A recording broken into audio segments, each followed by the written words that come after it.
Um, so welcome to the friends we have here and to the friends who tune in online on YouTube afterwards. My name is Rosie Capron, and I'm a product marketing manager at Certiport. We're so excited to have you here for our second Certified Academy Design webinar. Feel free to say in the chat where you're coming from, what you teach. Some of you may know that our first Certified Academy that took place sort of last quarter was the business one. So while I assume that we have mostly digital media, video, graphic design people in this breakout session, I know a lot of the business people had so much fun last quarter that they just decided to keep coming to the design ones, which is so great. And I appreciate you guys joining for our video design breakout group with Tony Martinez Malo, who I've had the pleasure of knowing for several years now. I will say first, before I introduce Tony, that the session is being recorded. So if you don't want your face or your name or your voice on the interweb, feel free to turn off your camera. We encourage you to ask questions. We've got the chat open. Tony's full of knowledge, and I'm happy, Tony, to collect those answers so you don't have to keep an eye on the chat. Cool, I'll appreciate chime that. in if something is super timely. I believe folks do have permissions right now to turn on their mic. We'd rather you not, but yeah, let's keep that off so to minimize background noise. Again, would love for you guys to use the chat. This is sponsored by our friends over at Adobe, who are our sort of co-creators, co-managers for the Adobe Certified Professional Program. Definitely let us know in the chat if you already are an Adobe Certified Professional yourself, or if it's something you're pursuing, if you're one, but your students aren't, and you're figuring out how to go about that. We'd love to know your status. And then today, of course, is about practical advice for teaching video design. And we're very lucky to have Tony. Sorry, your photo's pixelated, Tony. It's what All I've good. got. But Tony Malo is a digital multimedia uh, and graphic design and digital video instructor. You're going to have to Yep. update. He teaches everything Yeah. at Gainesville High School in Gainesville, Florida. He received both his Bachelor of Education and Master of Curriculum Development with a focus on educational technology from the University of Florida. He began the digital multimedia and digital video program at the high school over 20 years ago when I think it was just one class, and now it has developed, blossomed really into a full-blown program that is really, spitting out creatives who are ready to do their thing out in the workforce. I'm excited again. Tony's an Adobe education leader, so I've had the privilege of knowing him for several years now. He's so full of knowledge, and I guess I'll say, take it away, Tony. Share what you please. All right. Well, I think you pretty much covered it all. I don't think I got to say much now. Uh, no. Hi, everybody. So I'm Tony Malo. So just a little bit of background on how I got into this whole video thing. So originally, I was hired here to teach web design back in 2001. And it was kind of one of the hobbies that I had. I originally wanted to develop computer peripherals for people with disabilities, and eventually I ended up falling in love with teaching in the classroom. And here I am, 20 something years later, actually 23 years later.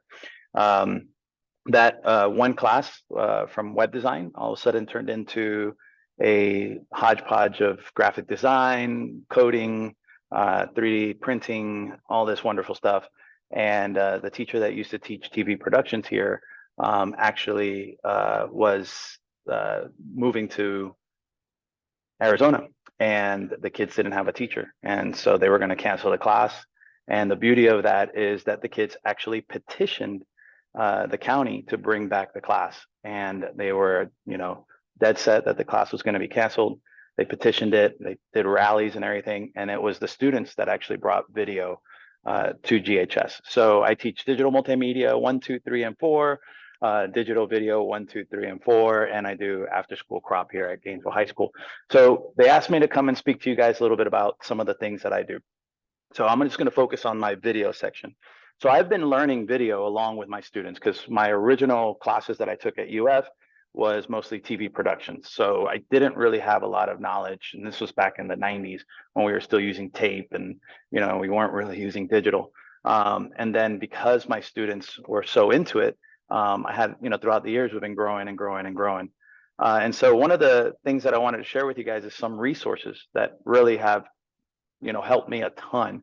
One of the biggest things is I like to put good gear into students' hands. And of course, it's nerve-wracking. Stuff breaks, stuff gets lost. But that's the number one thing that if I could, give you guys a good piece of advice is get, some pretty good solid equipment to kind of get them, experienced and learning. One of the things that, I know this is not a high-end thing, but one of the ways that I've been really using is I've been using these, Canon 90Ds, DSLRs. They are a crop sensor, they're not a full frame. But they're affordable enough for our program to be able to, keep maintaining them and growing. We started off with the T3Is, and now we've got that. And the stuff the kids produce is absolutely awesome. So I'm going to share with you guys really quick a couple of the resources that I use. I use a bunch of stuff. I mean, I don't just, use one thing. But to be honest with you, one of the best ones that I have found recently has been the Studio Binder.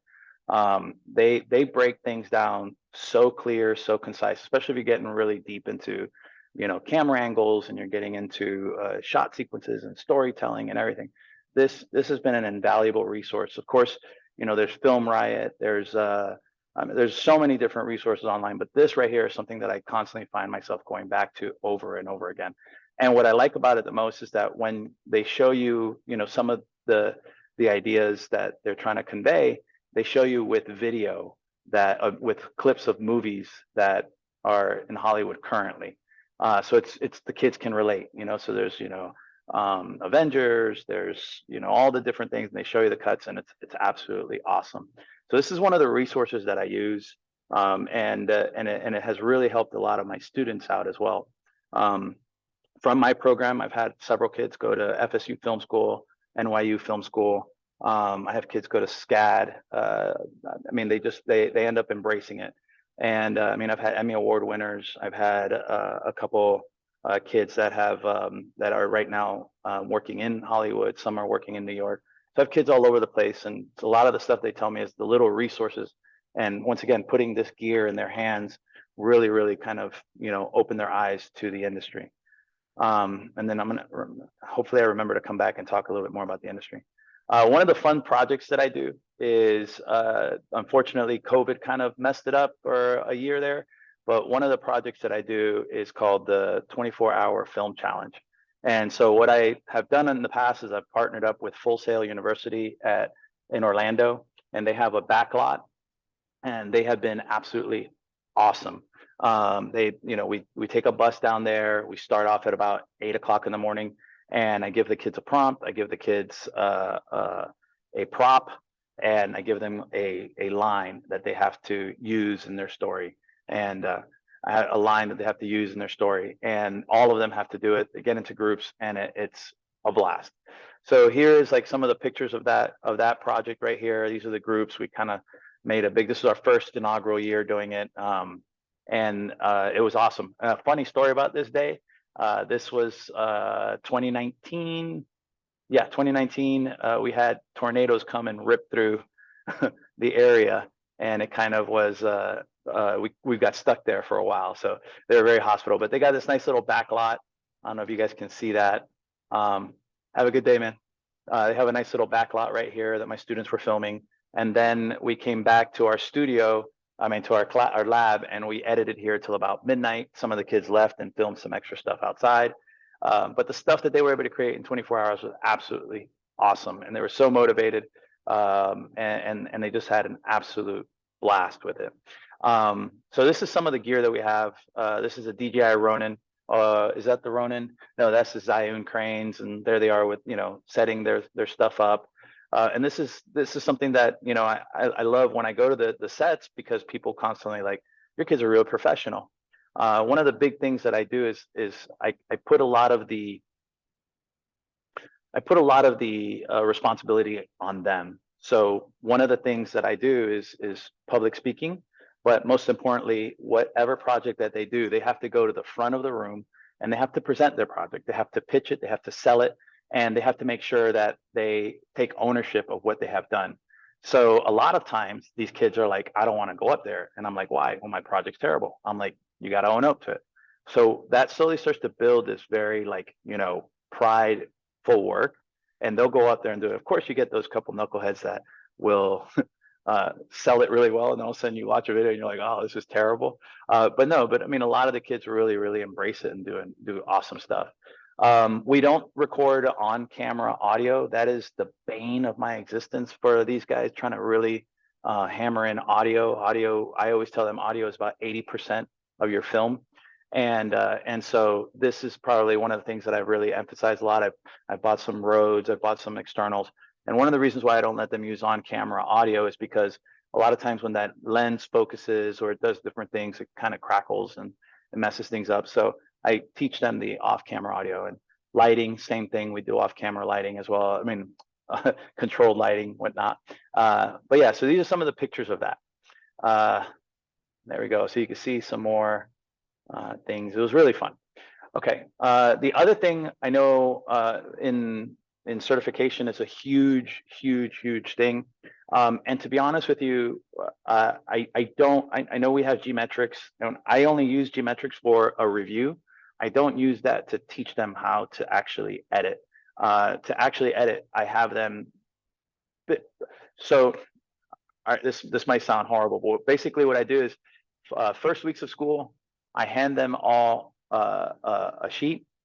I show them all the different types of shots, and I say, all right, make a story, and you have to figure out how to put it together. And so they all come freaking out, like, what is this guy doing? And I don't give any guidance, no nothing. I just watch and I observe who's going to be this, that, or the other, and it really allows me to get a good feel of how that class is going to work. And so, they're at, so what do I do? I'm like, okay, you're just trying to make a film about how do I edit it? I'm like, I don't know. How do I do this? I don't know. So you got to figure it out.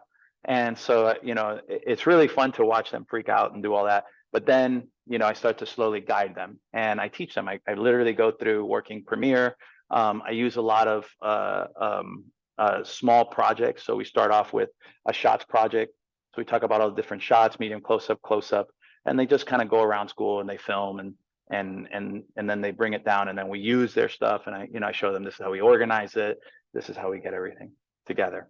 One of the biggest things that if I could honestly share with you guys, and please, if I'm kind of repeating myself or I'm sorry, if I'm not giving you anything, feel free to ask questions. I'll gladly add. One of the biggest things that kids struggle with, especially in the high school level, is organization of their files and their file structures.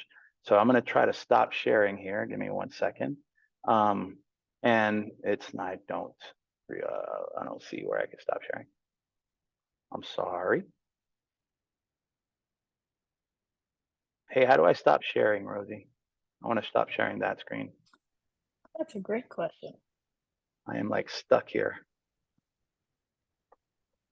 Can you stop it? Yeah, sweet. Okay. So one of the things that I tell them is if you look at my desk, it is an absolute mess, right? I got stuff everywhere, but my file structure and my folder structure for video is 100% like always organized. So in here, let me go to my desktop. Beautiful. A lot of the stuff that I tell them is make sure that everything is inside of a folder. And one of the reasons why is because of that idea that, you're kind of linking everything inside of Premiere. So if I go over here real quick into my curriculum, where's my curriculum? Right, here's my curriculum folder. And I have everything broken down by my Adobe Premiere lessons that I use. These are all like little different things that I've used. Before I forget, the Valentina V is absolutely awesome. That's a wonderful resource. If you want to just have your kids follow her, they will know 100% how to edit, do everything. Now, the kids kind of get confused and frustrated because I think she's using a different version than 2023. So you just kind of gotta guide them. So that's a really good resource. When I went to Adobe Max this year, I essentially had them do a couple of lessons with her, and it really helped out those kids that were kind of struggling with it. All right, so folder structure is a big thing. So one of the things I always tell them is make sure that you set up your folders having the main folder and have everything inside of there. And then like you have all your clips, all your audio, all these things. Valentina V, I will pop this real quick. Let me go into my YouTube channel. And she has a YouTube channel and she has a lot of really good stuff.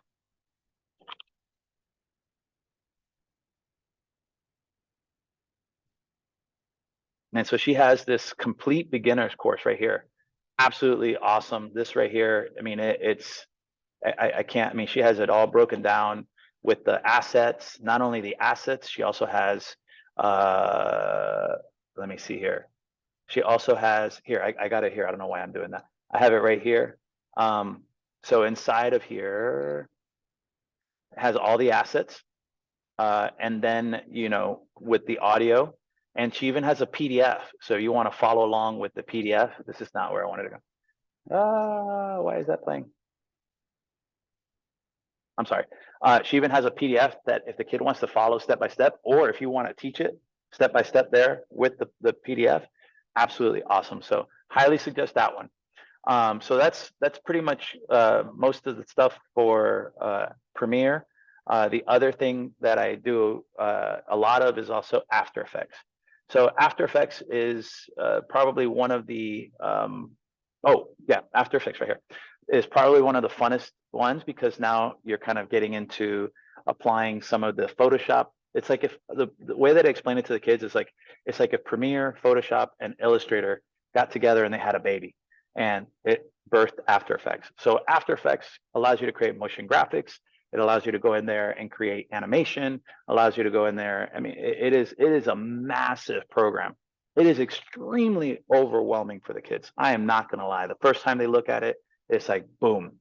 So one of the things that I do is I try to find, I don't like, one of the things I tell my kids, is I don't like to go real like basic. What I do is I kick them off the deep end with a really hard tutorial, just follow along with them slowly. I do it with them. And then I have them do it by themselves. And then we start learning, you know, slowly all the different things. So, and then of course, everything that I teach them. So for example, let me show you. In here, if we look at the tutorials, the one that we were working on last week was this one. And so they were learning how to make that face. You can download the project files here. And so it's basically, watch, it's using motion tracking. It's a little bit dated, so you probably want to go through it by yourself. Let me lower the volume here. You can kind of, you know, if you do it before you give it to them, you can find, okay, well, I need to kind of tweak this because some of the stuff has been updated. So this is using it's using Boris Mocha, and it's allowing that to create that track on the eye. And so it was really cool because, you know, the kids actually can see, oh, this is how they do it in Hollywood and whatnot. So it's a really awesome resource, Video Copilot. They also have plugins and whatnot that you can buy, but most of their tutorials are free.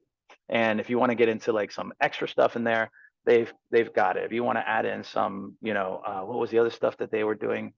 Extra 3D stuff. Yeah. So special effects, blood splatter. I mean, you name it, it's all on there. So yeah, Video Copilot's another one of my huge resources that I use a whole lot of. And so my projects. So what are some of the projects that I do? One of the things that I love to do with my kids is right as we're starting out, I like to get to know them. So one of the things is I have a get to know you video, but with a twist. So for example, I might have like I have a bunch of envelopes, and inside the envelopes, I have they're over there. I meant to have them inside the envelopes. They'll pull out their sheet, and then on there it says you're trapped in a spaceship. You have been abducted by aliens. Now you have to introduce yourself to the class that way. So that's, you know, I kind of give them an idea, and then they run with it. And then that's the one video. Then I do the shots project. And then from there, we start to kind of work into storytelling. I teach them script writing. And the script writing is something that I've really been pushing a lot more and more and more. And I don't know if I should say this, but a while back, I guess somebody had obtained all the Hollywood scripts for every single horror film that was ever made. and they put it on a Google Drive, and I had access to it, and I had a few, and then it was gone. So I have this script from a movie, and so I kind of share it with them, and we should watch the movie real quick, like a few of the scenes, and we go through it, and they can see how it works. Then we talk about storyboarding, and it's a lot of fun. Now, next project that I do after that is I do short story adaptations. And so some of the things that I tell them is like, think about a book that your parents might have read to you, or a poem that you might have watched, or read when you were in middle school, or earlier, or something that you really are passionate about. And then they get into a group, they design it, and then they have to go in there and they have to make their story completely unique and theirs. So one of my favorite ones was the first group that did this, which was Where the Wild Things Are. I don't know if I have enough time to show an entire video, but they grab the Where the Wild Things Are. Another one is like Little Red Riding Hood, and they really used audio to kind of sell this, and I mean, you name it. That's the other project. Then my next favorite project is horror films. Yes, in high school we can do horror films, but I tell them we're not doing hacker slasher, so it's not like you're gonna have people cutting heads off, shooting, or anything like that. We're trying to create suspense. And so in this lesson, this is more of a audio lesson. And so that's what I tell them. I go, video is great. If you have a horror film and you don't have all those, elements of audio and those jump scares, it doesn't work. So the kids absolutely love horror films. They do an amazing job. One of the things before they get started is I have them watch, because I'm trying to really emphasize the audio elements. I have them watch A Quiet Place. And if you haven't watched A Quiet Place, it is probably by far one of the best sound produced videos, because it's absence of sound. There's pretty much no dialogue or anything. And and it's PG-13, so I can show it in the high school level, and the kids kind of really start to see the correlation and how that sound comes together to create this horror film. So we do the horror films, and from there we move into one of my absolute favorite projects. And I'm going to share this with you guys because I'm very passionate about it. And it's called Nature, Beauty, oh wow, Gratitude. And this is a student shared this with me many years ago. And it's a TED Talk by Louis Schwartzberg, who is a nature photographer, time-lapse photographer. And this right here is probably one of the most powerful messages. And it's basically talking about gratitude. And I do this project around November. And here in Gainesville, in Alachua County, we actually they give us the week off for Thanksgiving. So I have them record every single day with their phones in horizontal mode, every single day, something that, what's going on here? Okay, something that they're grateful for. It could be anything. It could be the lights. It could be, mom, dad, your Nintendo, whatever it is, Xbox, whatever. And ultimately is trying to get them. This is a solo project, and it's a very reflective project. And of course, sometimes you have kids that are like, well, I'm not grateful for anything. Well, that's fine. Well, then interpret how you want to project this, right? And I don't like, beat them down or anything like that. That's definitely not what I try to do. But most importantly, I say, go outside and film whatever it is. And then at the end, you're going to piece together this video to demonstrate something you're grateful for. And the next thing that I did after that was I told them, as you're editing, I want you to feel like you're giving this video as a gift to somebody, whether it's your parents, grandparents, aunties, uncles, whatever, and have that as you're editing to kind of create that passion behind the project. And I'll tell you what, some of the stuff that they come together with is absolutely beautiful. Some have, brought me to tears the way that they piece it together. And you think, here are 14, 15, 16, 17-year-old kids, they don't get it, man, they get it. And especially now with the times that we've been going through, this kind of really gets them to reflect. And it's a beautiful, beautiful story. If you get a chance, highly suggest that. And I don't have my curriculum up or anything like that because it's all closed down for the day. And I'm trying to do paperwork for the Illustrator stuff.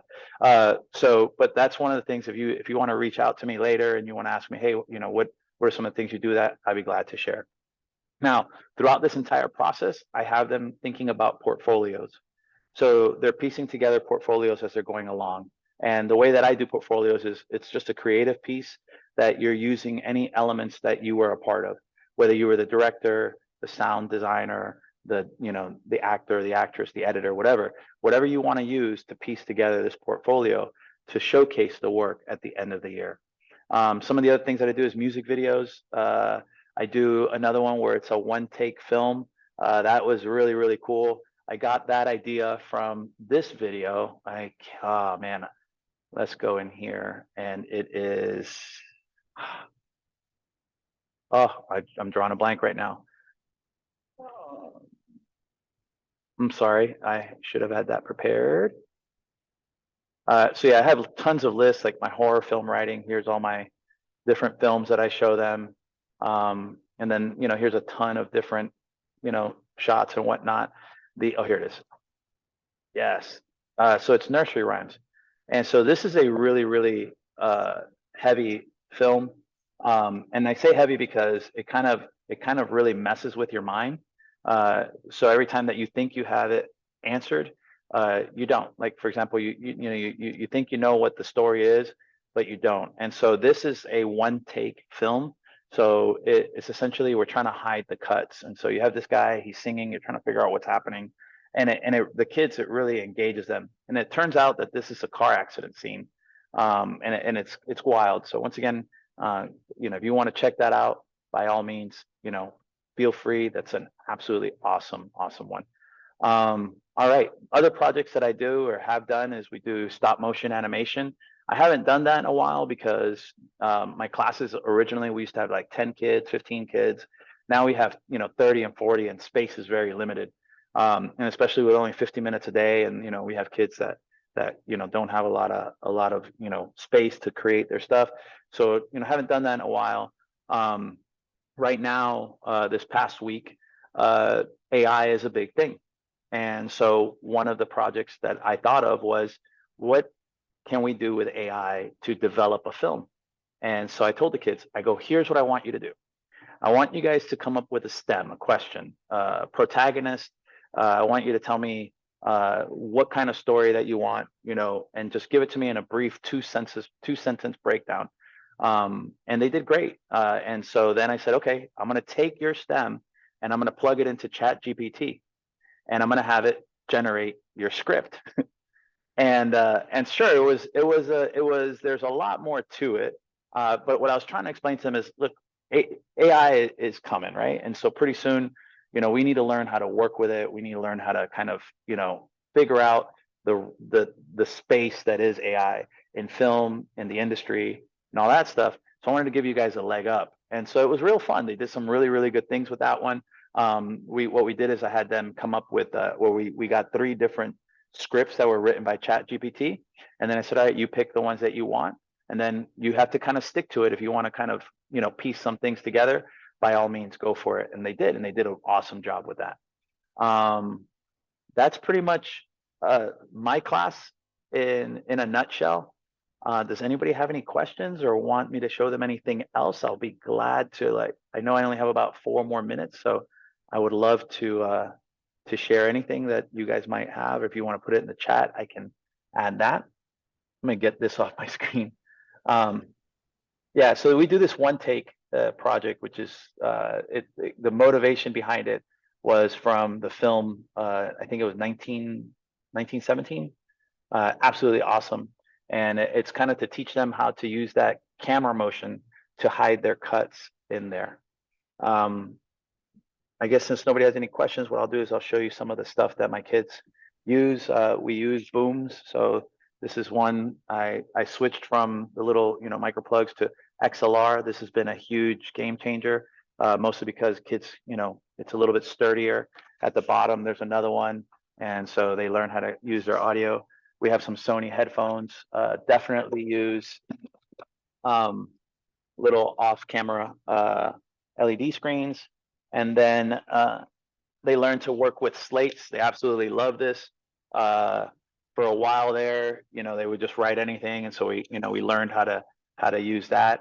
And then we're moving into, oh, and then we use capture audio on these H4n Zooms. And that's pretty much, in the gist of it all, what we do. Something I did want to bring up that I wanted to come back to is I have a couple kids that are in the industry and they're like, Mr. Malo, the industry isn't just for, and this is a good lead way or, segue for them to find, more work. So she told me there's not just, directors, actors, cinematographers, grips, audio, all those. The industry has electricians, plumbers, there's drivers, there's caterers, there's set designers, there's makeup. It's like a whole, its own world where in Atlanta and New York and Orlando and Miami, it's just an absolute industry where people, a lot of kids can get into and really do really well. And so she comes in or she speaks every now and then when she gets a chance and shares that with my students, and it's really, really eye-opening to a lot of them. That's pretty much all I've got. Like I said, if you guys want to ask any questions or you have anything else, it has been great chatting with you guys. That's pretty much all I've got.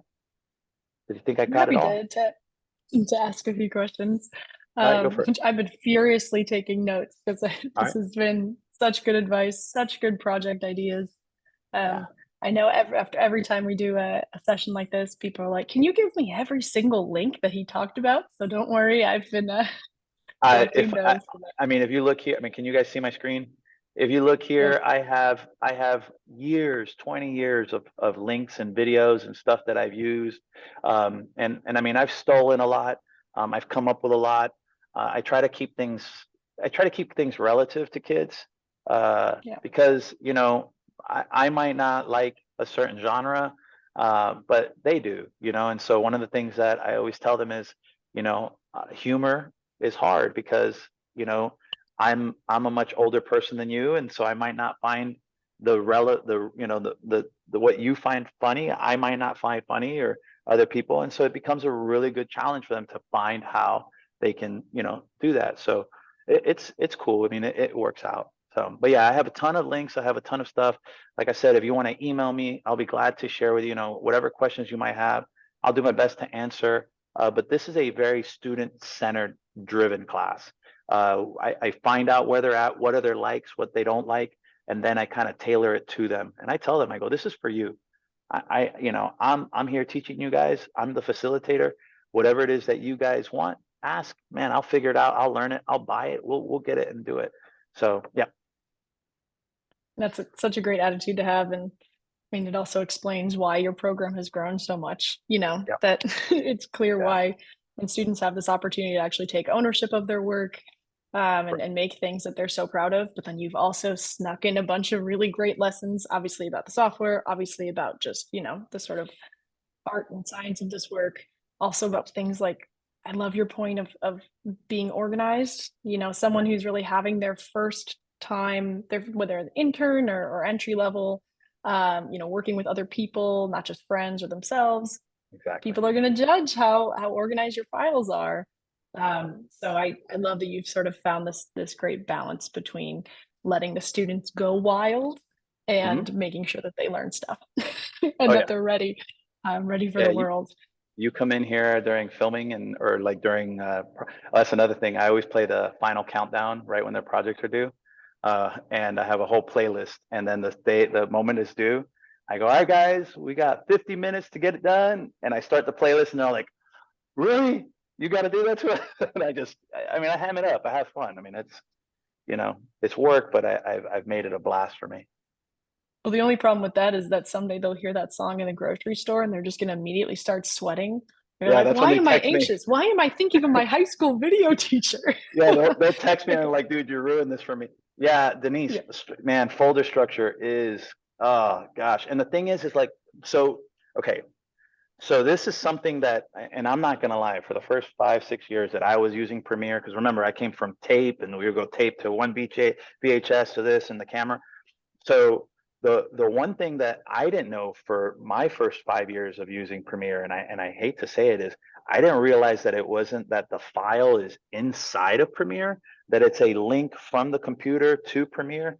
once again, it was my ignorance because, we're coming from analog to that. And then when all of a sudden it clicked was when I saw that red screen and I'm like, why am I getting that red screen? What, it's right there, you're in there. And so now I make sure and I show them the importance. I'm like, listen, when you move, let's put everything on Premiere right now. And then I make them rip it out and move it somewhere else. And it gives them that. And they're like, what did you do? And then I show them, I'm like, this is why it's important that you have that folder structure, because let's say you want to go home, or let's say you're sick, or you got to, you can't be here for a week and you got to edit, throw it. All I do is grab that folder, throw it on an external, and you can edit it at any point in time. So it's really, really important to teach that folder structure. And let me tell you, like, I'll go on there. Yeah, that red screen, man. I'll tell you what.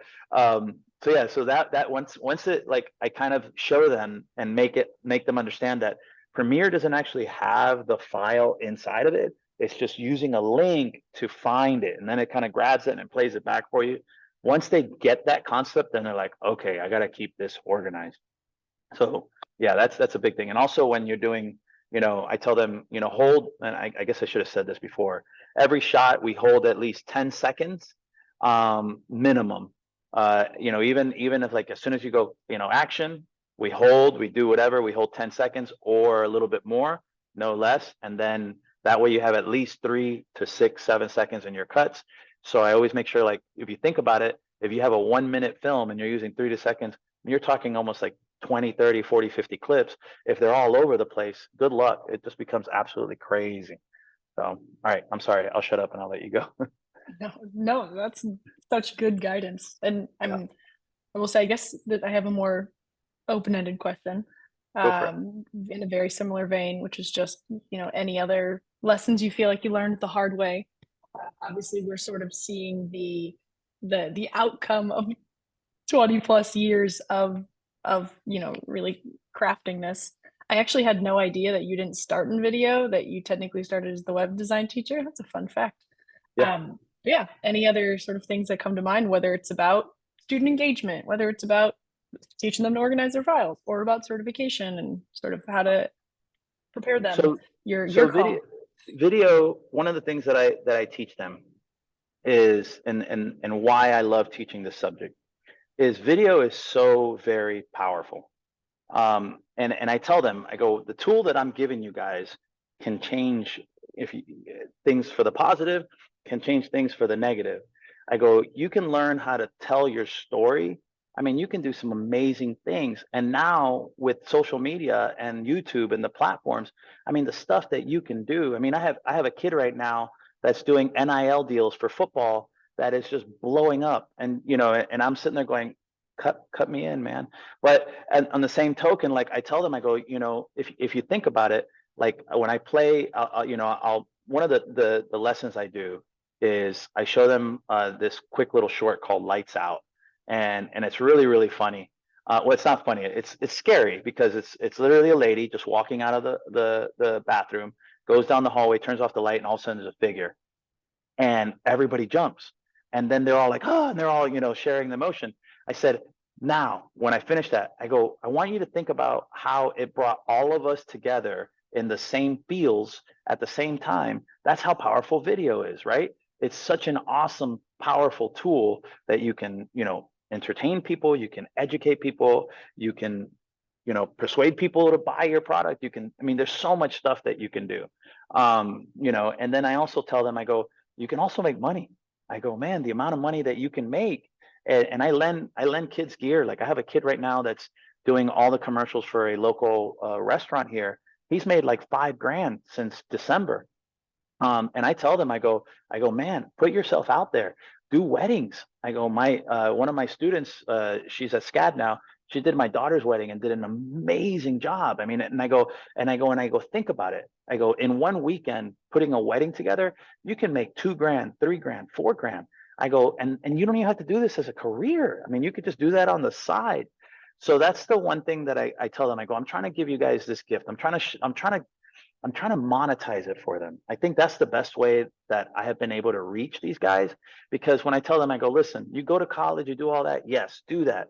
But at the end of the day, like, when I was in college, man, all I could do was like mow yards and try to, I was working at JCPenney folding or hanging up clothing. Not that there's anything wrong with that, but man, I would have rather have worked on a weekend and made 2, 3 grand filming a wedding, right?